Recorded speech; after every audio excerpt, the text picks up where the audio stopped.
Hey, we are back for another review of P-Valley. So let's just jump right into it. We are on season 2, episode 8, entitled The Death Drop. So Mercedes is in there and she's greasing up the pole and she's getting ready to get back down to business. And she's warming up and that shoulder still seems to be bothering her. So she's while she's having a physical reaction because she may still be in pain, she's also having an emotional reaction to her shoulder bothering her. And Uncle Clifford reminds her that ain't no crying at the pink, and that he never in the time he's known her, he's never seen a pole conquer her. And she says, okay, well maybe I'm not meant to fly anymore. And he was like, listen, people spend money at the pink to see you fly, so I'm gonna need you to get it together. And not only that, your injury is more in your mind than it is in your body, so you need to get it together. And she was like, okay, well, since we have revelations, I just want to remind you that your problem is not in the pink.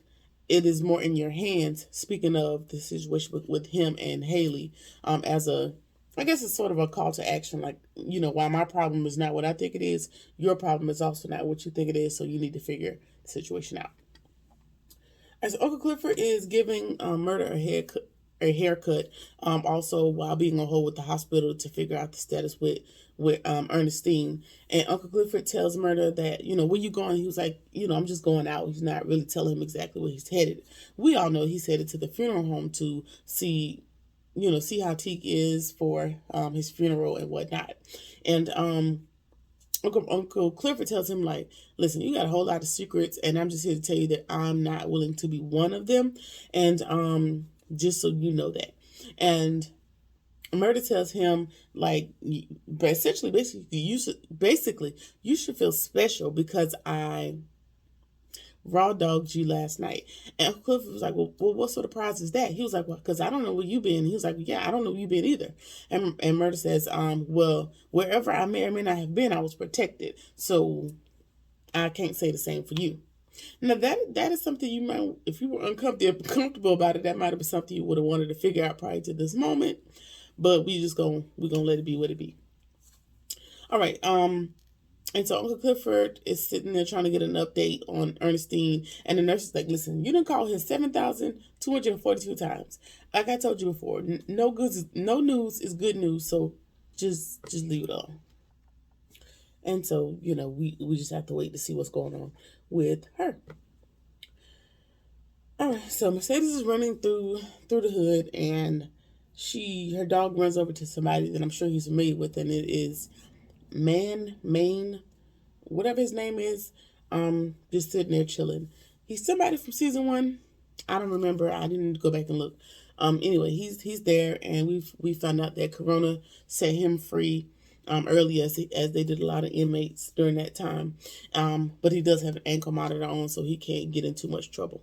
He lets Mercedes know that she missed him, and she was like, well, you didn't miss me too much because I tried to call you in jail, but what was going on? And he really didn't give a clear answer. He was just like, I couldn't really hear I couldn't really hear in there. So I was confused by that, because do you have a little murder Teak situation going on? Is why you had time to answer, or what was going on?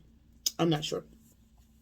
Anyway, he invites her to a block party later on, and she tells him, like, okay, well, Corona has the club shut down, so I have more than enough time. Sure, I'll come to your block party later on. All right, Haley and Keyshawn, they meet at a diner, and Keyshawn has ordered her food to go, and we learn that this is the same diner that her and Derek went on their little first date of sorts. She was like, listen, I ordered my food to go. I just came to get food so I can get here and talk to you, so we gotta talk quick. And so she also sneaks Haley her birth certificate, and Haley tells her, like, some passports are on the way. And Keyshawn is like, okay, that's fine, but that paperwork's got to be back before Derek notices that they're missing. So somehow or another, they're going to come up missing, and they're going to have some new identities, I think, or she's going to get them stuff that they haven't had before, which is passports and things like that, to make a clean break from Derek. And so they're at the diner, and she's kind of low-key reminiscing about their first date. And Haley's like, girl, I don't want to hear all that. What's the plan? Like, where are you going after you leave? And and that type of thing. And then she reminds her like, hey, so I have a plan. No, Keyshawn asks Haley, what's the plan? And Haley is like, okay, well, the Pink's going to reopen and you're going to be the headliner. So Keyshawn is sitting there like, I don't know if Derek's going to allow that. And Haley's like, listen, let's just convince him that, that you're going to make a lot of money from the door and you're going to make the money and give it to him, when essentially, but in fact, you're going to keep the money for yourself. And that's the money you're going to use to make a clean break for you and the kids. And then she says, that's the money you're going to use to disappear, which gives me a clue as to, okay, you gave her the birth certificate. Maybe she's going to create a fake, a fake passport or fake information for them, because they can't really disappear with their real information, because if I'm not mistaken, Derek's family is connected. So they may have the means to track them down if they use their real names. So, but I guess we'll find out. And so they're gonna use that money to disappear. And then Haley is giving her a little test. She was like, well, where y'all gonna go? And Keyshawn, just as gullible as she's always been, it's like, oh, well, we finna go. She's like, girl, don't tell nobody where y'all going, including me. I know I'm helping y'all, but the key to getting away scot-free is not telling nobody where you're gonna end up. And Keyshawn was like, that maybe that makes sense, because I looked up Haley Colton, and Haley Colton drowned in a flood down in Texas, and Haley is like, exactly, and yet here I am, alive and well, having sitting here with you in a diner. So Haley / Lakeisha / Autumn has been successful at running away. Not very successful, because Montavious did track her down, but I guess for a while she was successful. All right. Simultaneously, there is a smear campaign of Andre happening on the TV. We learned that Andre's dad is actually on death row, I think for murder, and not dead like Andre said. And so Corbett is talking to Andre, and he's like, listen, why would you not tell me like that? That is really big. I should have known that, especially being the one that's footing the bill for your campaign. That's information I should have been privy to. And, whatever, they're just going back and forth. And then another smear campaign comes up on the television, and it is for for Pastor Woodbine. And so they're doing an interview, because Andre is probably avoiding the press at this time. But Pastor Woodbine, of course, she about that life, and she really not scared of nothing. And so she was like, yeah, I did every last thing that they accused me of. I did it. But the Lord saved me. I hold so a lot of y'all could fly, just come on down to my church so I can prevent y'all from leading the life that I had to live. So basically she kind of took the wind out of the campaign. She was like, yep, I absolutely did it, but the Lord came in and saved my life. So what else is new? Yeah. Derek brings home some shoes for Keyshawn, some Louis Vuitton shoes or something, and she was like, they're too small. He was trying to force them on. She's like, they're too small. Like, I've had 2 kids and my feet have spread. That there's a lot that's changed after these 2 babies, with the size of my feet being one of them. And so he just goes off the rails, and he's just emotionally unstable. He's like, I can't do nothing right. What he's trying to do is just pacify her back into submission. She's still not really subscribing to the BS after this last assault that he executed on her. So he's like, I can't do nothing right, and he's just beating himself upside the head, and he's breaking down, and he's making yet another offer to change, and he offers to buy her all this material stuff, and she reminds him like, hey, listen, what I want really can't be bought. Like, she's just really numb to all the promises, and she's just like, whatever. I don't really want none of that. And so he was like, well, will dancing at the Pink make you happy? And she was like, okay, boom, got it. This is my way back into the Pink, so I can work with Haley to make my grand escape. And she was like, oh yeah, that'll definitely make me feel better. And immediately he kind of regrets the offer, because he was like, listen, there's so many bad things that happens down there at the Pink, and I don't think it's the best place. And she was like, listen, that's the only place that I feel happy, the only place I feel free. So what you want to do? And he agrees. Derek agrees to let her go dance down at the opening night, or to go back to the Pink full time, I'm presuming, for now. So of course she has this little smirk, because her plan is now moving forward. All right, Corbin is furious at his brother, intermittent mayor, for outing Andre, and he was like, well, how would you like if somebody outed our dad? And he was like, well, the most that they would learn is that he has an illegitimate black son, which would be you. So we all pretty much have a vested interest in my dad not in our dad not being exposed. And so they're in this whole pissing match between who would bear the most responsibility. And ultimately, I guess it's Corbin, because if the casino falls through, then, you know, he'd have to answer to old girl and Bill and all them other people that he's made all these promises to. All right. Speaking of the referendum and the casino, I forgot the lady name, but Miss White Lady, old white lady from the ball, is getting her hair done. And Haley walks in true boss fashion, walks into place, don't greet nobody. She just want to talk to this lady about what she want to talk to her about. But the hairdresser says to her, oh, excuse me, ma'am, you're in the wrong place. Shenanigans is down the street. Pissed me off, but I'm going to let her have it. Shenanigans is down the street. And Haley tells her, like, I'm not mistaken. I'm exactly where I need to be. And so the lady asks her, I forgot the old lady name. She was like, did you accept my $5 million offer? And Haley was like, if it weren't for $10 million, then no, I did not accept it. And she tells Haley, like, listen, your beauty and your worth is vastly declining. So Bill wanted to steal it from under you for free. I'm trying to give you $5 million, and y'all be hollering about reparations, but you're not taking this opportunity. Yet another racial attack within 2 minutes of this particular scene. But again, I'm going to just go with it. And she reminds Haley, like, you know, basically, essentially, I'm rich. You're not. I have the means to wait out a better offer, but you do not. You don't have that luxury. So the referendum, I have time to wait. If this referendum falls through, I have time to wait for the next one. You don't have that luxury. She was like, okay, if you leave here, there's no more offers that I'm going to have. We're just going to have to duke it out at the elections. And Haley's like, you know, I know the risk of walking out. So is it $10 million or no? Do you want to take this $5 million or no? Nobody's come to a consensus, so they'll see each other at the polls. All right, Murder is at the funeral home seeing Teak, giving Wody his last outfit, and you know they're just chatting it up. And Murder asks him, like, "Hey, don't you get tired of being around death all the time?" And he's like, "Not really. When you know it intimately as I do, it really doesn't really bother me that much." And then Murder further asks him, like, "Well, I guess not. It's considering your death himself." Speaking of Rome.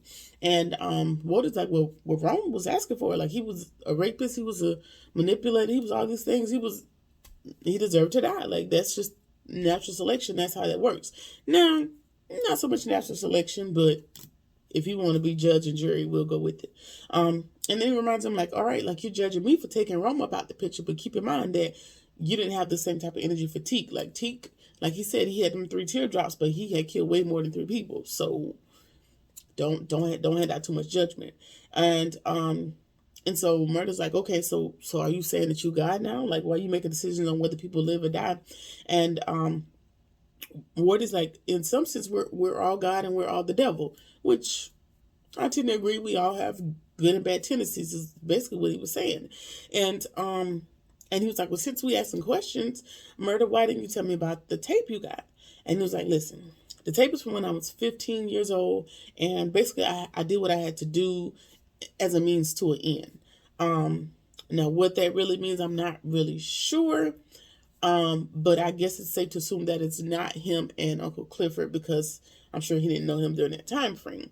But that would be it. He also says that he was 15, so that means there has to be maybe him and another person his age, I don't know, or an adult that's probably taking advantage of him in the situation, to be determined. And so, you know, they're also at a difference of opinions where Wardy thinks, okay, well, the tape is dead now because Rome is dead. It's not gonna go no further. And Murder's like, okay, why do you think why wouldn't you assume that he didn't send it out to anybody before he died? And Wardy's like, well, you know, I didn't think about it that way, but I'll handle it when the time comes. And then they have this final dialogue where Murder asked him, like, why me, man? Essentially, like, why is all this happening to me? Like, it's a lot going on. And Warden reminds him, like, essentially, like, you got to go through to get through. One of us has to make it out the hood. Why not you?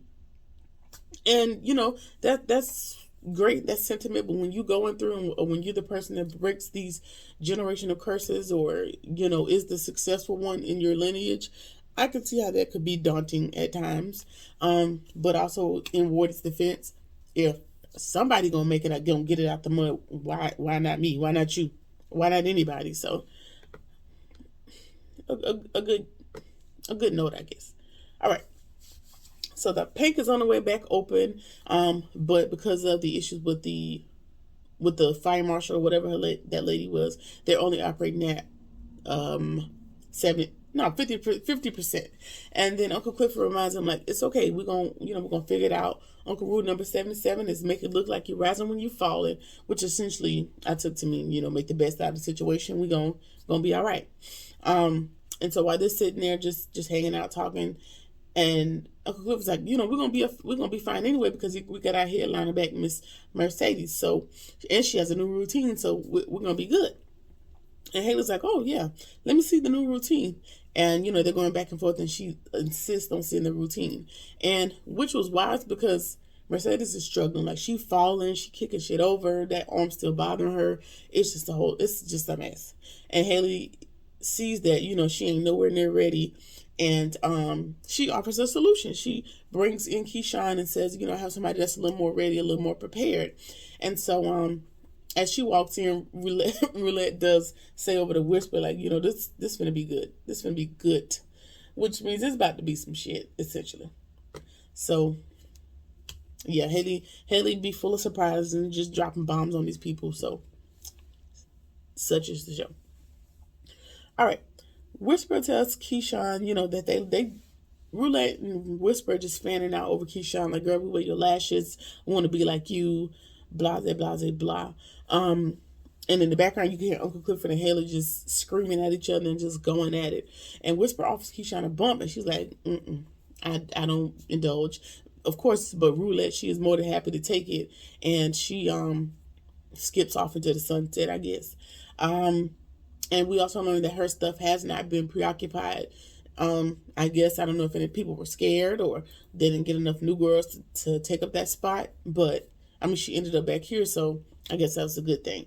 And she does sit at her vanity in her locker, and she says to Mercedes, like, I never thought I'd be back. And Mercedes is like, yeah, the fact that you are back must mean you didn't have no other choice. Absolutely 100% the case. And of course, Mercedes knows that feeling all too well, with her dreams being crushed by way of Pastor Woodbine stealing all her money last season. All right, Uncle Clifford is outdone with Haley, and he's overwhelmed with Ernestine and concerned about murder. It's a whole lot of emotion going on. So she's sitting in her car, just crying, just letting it all spill out, and he sees his mom's image, which is in his mind but in the back seat. And his mom tells him, don't fight the water, essentially just let it wash over you, let it set you free, which I took to mean is like, feel what you're feeling, but don't sit in that thing too long. And she also tells him, and this is what we learn, like, this is where Uncle Clifford gets her rules that she comes up with, because her mom reminds her of her rule, which is one of her rules is, hey, people don't just cry, they get even. So while you're sitting here, you crying, you have your moment. When you dry your eyes, get up and get even, essentially. So now that's the second call to action in this episode. So Uncle Clifford is going to, start putting feet to pavement and getting some shit done. All right. All the gangsters are at the funeral home paying their last respects to Teak. And he is thugged out to the end. He got on his red bandana. His hands is throw up essentially in the casket. They're, laying their jewelry in the casket on him. Again, just essentially paying their last respects to their homie. And Murder slides him one last note in his hand and grabs his nose one last time, as his final, act of intimacy towards Teak. And that's pretty much it. And Murder is one of the 6 people that that carries him off in his final moments to the hearse that they were not too long ago riding in on tour. All right. Then somebody calls Murder over to look at a video, and it's Rico. He is talking cash money shit about Teak, talking about he's really claiming the body, saying that he killed Teak, and y'all don't want no smoke with whatever their gang name is, blah blah blah. And so one of the other dudes tells Murder, like, somebody gotta teach him a lesson. And now it is Murder's turn to earn his name, as he will this episode.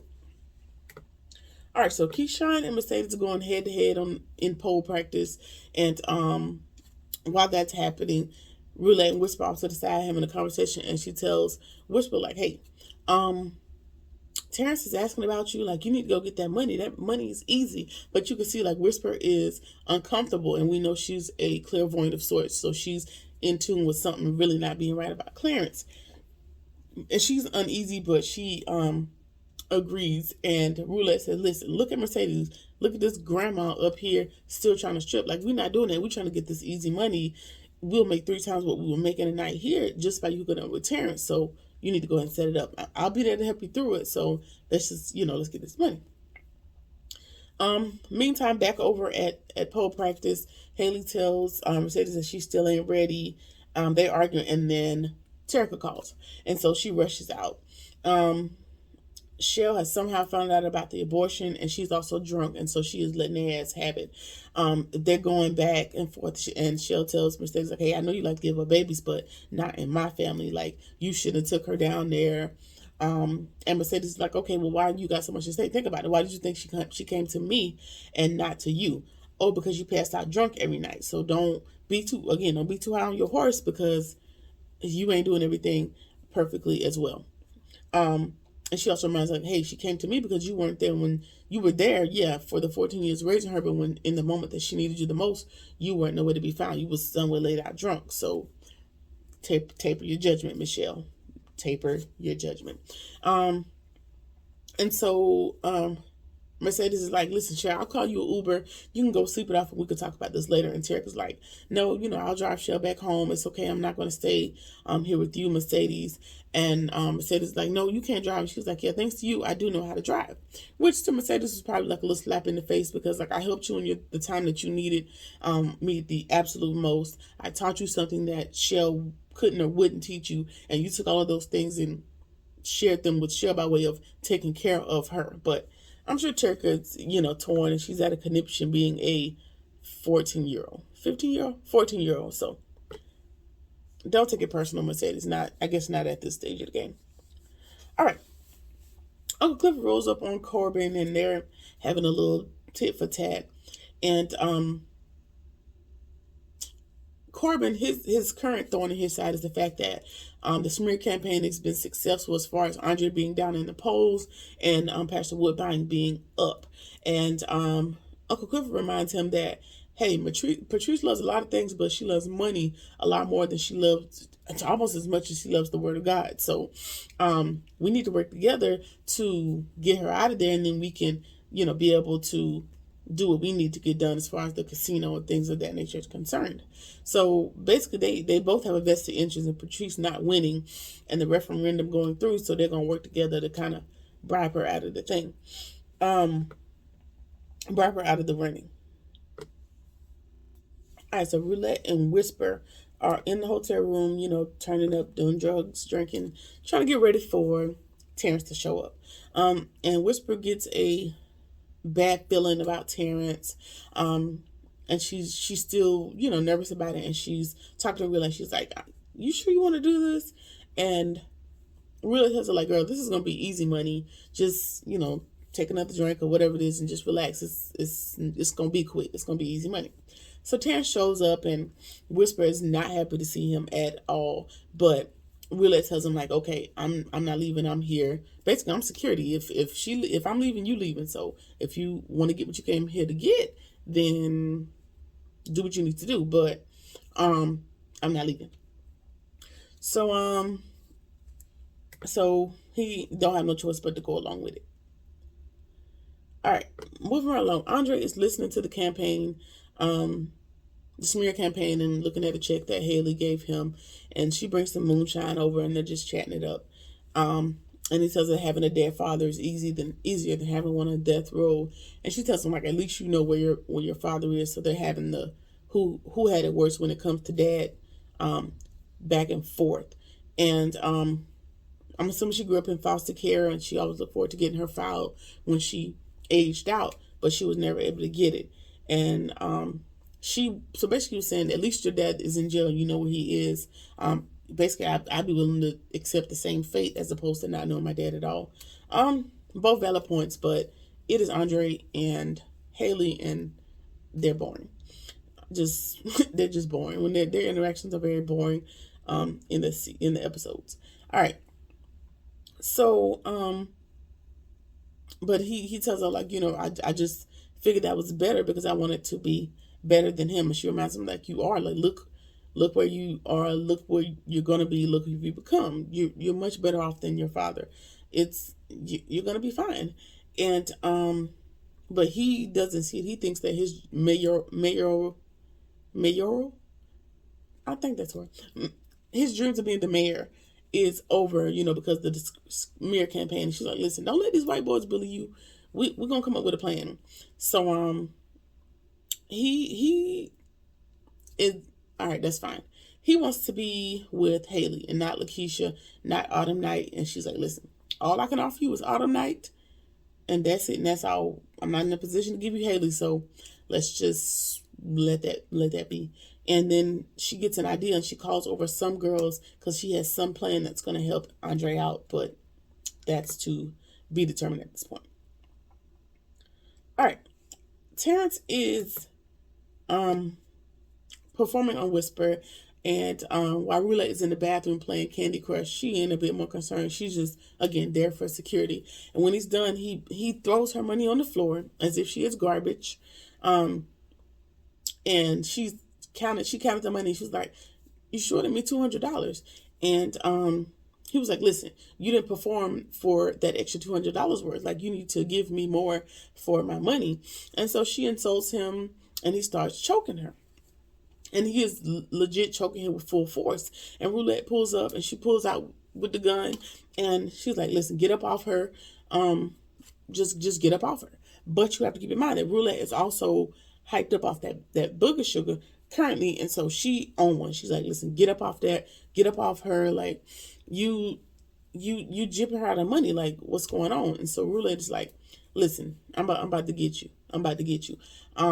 Strips him, tells Whisper to strip him down, and then makes him get on his knees, and then she puts the gun in his mouth, and makes him demonstrate on what he said she didn't do. Show me what she didn't do. And also played Russian roulette, like put the gun in her head, pull the trigger, nothing happened. Pull the gun in his head 2 times, nothing happened. So she lived up to her name, Roulette, in this moment. And so at this point, he is just outdone. He can't do nothing but really go with what she say, because she coked out, and he don't want to die. And so once they're done insulting him, they run off with all his money. So hopefully he don't got no retaliation, or he don't got nothing to say about it, because he would have to tell the entire story, which he's not going to be willing to do. All right, so Pico's coming out of the gas station, and he don't have a care in the world. He's just speaking to his homeboys outside, his gang members or whatever, outside the gas station, feeling real good, just waltzing through the field. And he's walking up to these abandoned apartments, which I'm sure is where people hang out. And his child calls him, and in the background you see that somebody's out there smoking a cigarette. And he tells his child, I'll be home soon, love you, see you soon, blah, blah, blah. And it is murder lurking in the shadows. And he's like, listen, I don't want no trouble, man. I was really just talking trash. This is Pico. He was like, I didn't do nothing to Teak. I was just really just capping. And Murder is like, listen, you want to claim a body, but you don't know what it feels like to basically have this man's brain matter over you, watching the man slowly die because he blow his brains out next to you. That's really not something you want to experience. And Pico is just pleading about his mama needing him and having a baby on the way, and just all these different things. And he says the name of his son, and Murder's like, oh, whatever the son's name is, I can't remember. Because remember, I think at some point they were friends. And he's like, oh, yeah, my son, like, he gonna miss me. And Murder's like, oh, well, I'll tell him you said you love him.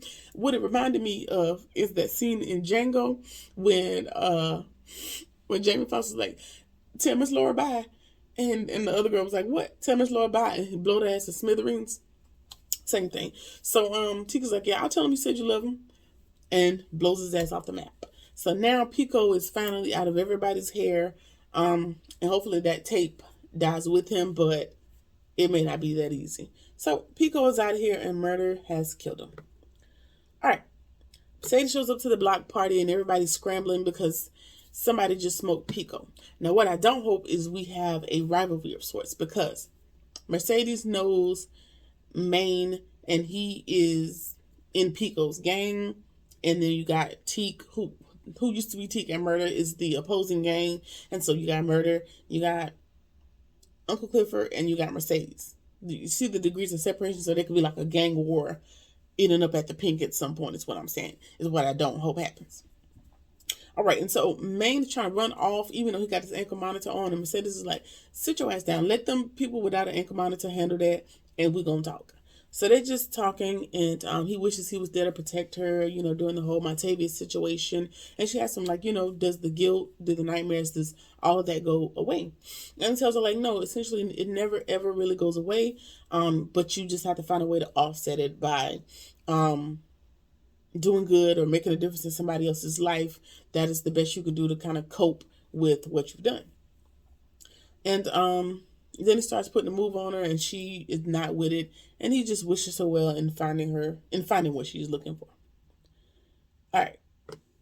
Uncle Clifford goes to his mom's grave, and he's just talking to her and pours some out in homage to her, in respect.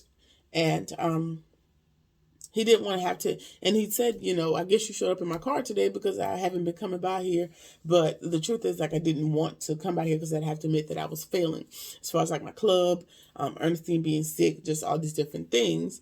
But he made a promise to visit every week if she would just let Ernestine live. He already misses his mom horribly, and he doesn't want to have to bear with missing his grandmother as horribly. So basically just pleading with his mom to just not take grandma with him, not just yet. So again, I'm still holding out hope that Ernestine gonna hang on in there with the kid just a little bit longer. All right. Patrice is preaching on Zoom while the church is empty, because remember, interim mayor already shut that down. So she can't have nobody in there, or she can only operate at 50% capacity. So she said, not at all. I'm just gonna get on Zoom. And the people are donating on the live, and while she over there talking, and she tells people that she forgives the crackers because they know not what they do. And then a donation for $10K comes in, and she starts going ham. I mean, she is shucking and jiving something fierce for that $10,000 donation that came through on the Zoom or whatever the method was. And that, so when she gets off of the live or the Zoom or whatever it was, her secretary tells her that it did come with the message, the 10K, and the message is cash me outside, which is code for meet me outside. Like, I want to talk to you. And it is Corbin yet again coming out of the shadows, and he tells her, like, listen, I need you to drop out the race.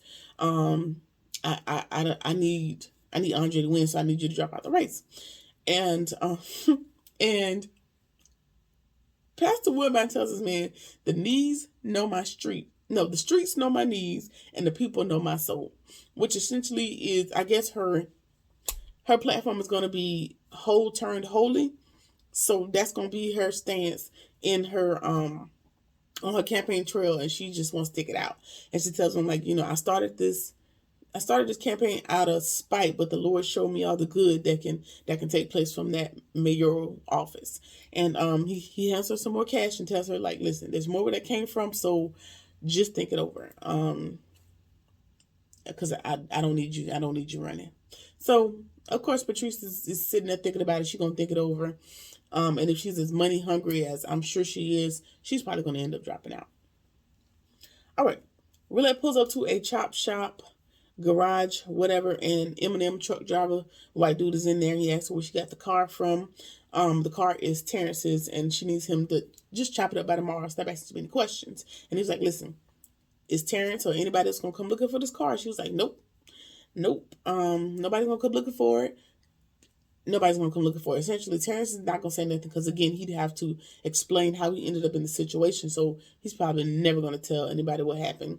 And Roulette, she definitely proved herself to be a ride or die friend in this situation, by not letting Whisper, go down when she felt uneasy about the situation.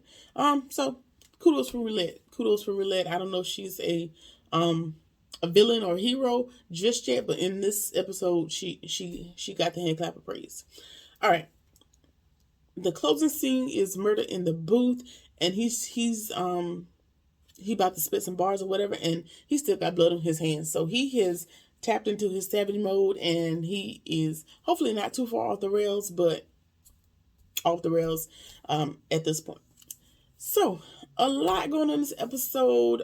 Pico is finally out of our hair. Hopefully he didn't give nobody else that tape or anything like that, but if he was capping about killing Teak, I'm sure he would have been somewhere bragging about the tape to one of his other homeboys. So we'll see how that goes.